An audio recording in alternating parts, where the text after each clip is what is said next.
I don't know that. Isn't it awesome that if you don't know something, you can learn about it? So I'm standing in front of the library and I have a very strict rule about the books that I have in my library because, of course, to get educated, you can read books, you can go to university, you can go to college, you can go to school, you can listen to a podcast, you can scroll through social media, you can ask people who have done it before. There's a whole heap of different ways to learn the things that you need to learn. But in my library, and today's been very interesting because I've just hoiked a whole heap of books out of my library. I'm going to use them for weed cloth in the garden. And the reason for that is the strict rule for my library is I only have books in my library that are autobiographies or biographies of people that have done something of value, of significance. So there's a lot of sports people, a lot of business people. I admire and respect people who live their life to the passion that they are excited about. So, for example, there's some golfing books in my library, there's some swimming books in my library, there's some rugby union books in my library. They're not my favourite sports, but I really respect the top level athletes that have done those sports at world championship level or Olympic level because I want to study excellence. So that's why those books are in my library. But I've taken books out today because I have, by observation and by experience, seen that some of the business people that I thought were great people have turned out to be not very nice people.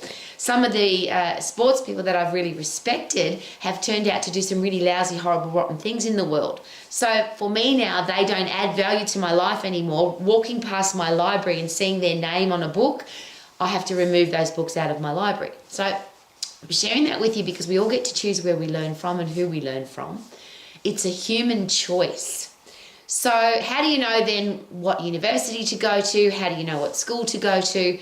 And I think the answer is very simple. What are you passionate about? What do you really want to do every day? Wake up excited about doing. You can't wait to go and do it every day because most people don't have a career or business like that, do they? They hate their job. They hate their boss. They're not proud of the product or service that they're selling. They go to work to pay their lousy, stinking, rotten bills. Well, shouldn't the only reason that we learn is it adds value to our life to make our life better? So if I've got a career or business that I love, if I want to keep getting better at it, I'm going to add more value to the world, which means I can make more money. That's that beautiful sweet spot. Do what you love, keep getting better at it, training, educating and learning. Your product or service adds value to the world, so you will now have a financially successful business. To me, again, that's just common sense. So that's why I study successful business people who do what they're absolutely passionate about. They would do it for free. They keep learning and training and educating and getting better and advancing their skills so their product or service gets better, which then adds more value to my life. Isn't that a simple process?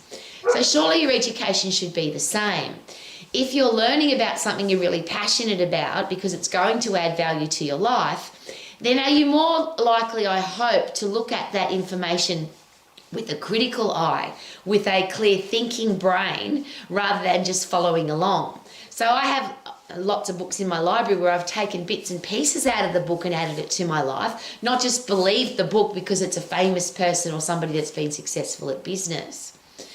How do we know what's going to be the best for us? And nobody knows better than you. What are you really passionate about? Do you want to keep getting better at it? And if you do want to keep getting better at it, then of course you've got to educate and train.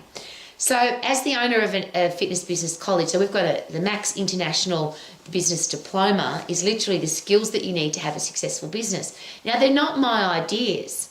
I'm the girl that didn't go to university because I didn't want to listen to rubbish about business from people who didn't know how to run a business, and ended up, and this is not to impress but to express, with no university education, left school when I was 15 years of age, ended up on the Young Rich list in Australia, one of the richest people in Australia under the age of 40, not because I inherited money, but because I worked my backside off doing something I was absolutely passionate about. The reason that the Max Colleges uses that information is that what took my life from run away from home at 15 to the Young Rich list is a series of very important fundamentals of how to run a business and how to run your life. So those fundamentals, when you add them to your life, will of course work for you too. So if you work hard, if you train, if you study, if you're a nice person, if you add value to people's lives, and how do you do that? Customer service is all about asking your customers what they like. It's a very, very simple process. But is it important to go into that process with a headspace of I'm doing this because I'm passionate about it? One of the things that makes me sad about school is a lot of kids hate school because what they're learning at school isn't adding value. They can't see the value. Either teachers aren't showing the value, but when I was at school, I didn't learn about how to run a business. I didn't learn about compound interest. I didn't learn about return on investment. I didn't learn about how to open a bank account. I didn't learn how to buy a house. This is a really interesting, fun side note, but I bought my first house when I was 26 years of age. Sorry, I'll rephrase that. I was 16 years of age. I bought a house for $26,000. And the bank said to me, you're too young to get a loan. So I had to go through the process of proving to the bank that I wasn't too young to have a loan. Here's my income. Here's my solid employment process, because I wasn't employed. I was managing a health club and earning a large amount of money, which I could prove. I'm a viable option to give $26,000 to buy my first property.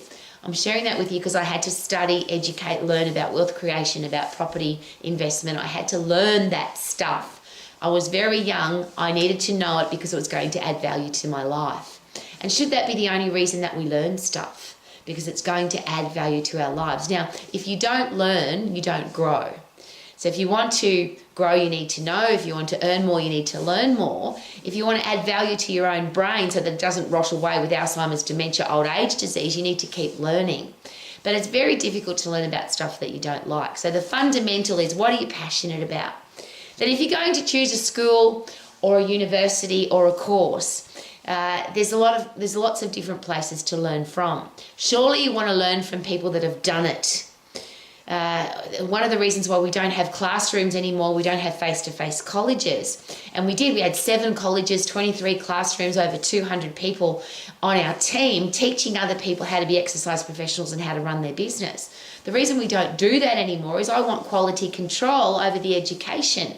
I don't want somebody teaching anatomy that doesn't really understand anatomy. They just, here's the PowerPoints and here's what you teach and here's how the curriculum is. This is what happens in most universities, in most education facilities. The person that's teaching the course isn't even passionate about the course. They're not passionate about the curriculum. So if you're going to choose an education and you're going to pay for that education, make sure that the people that are giving you the information have done it. They're successful at it. They're the very best at it. They practice what they preach.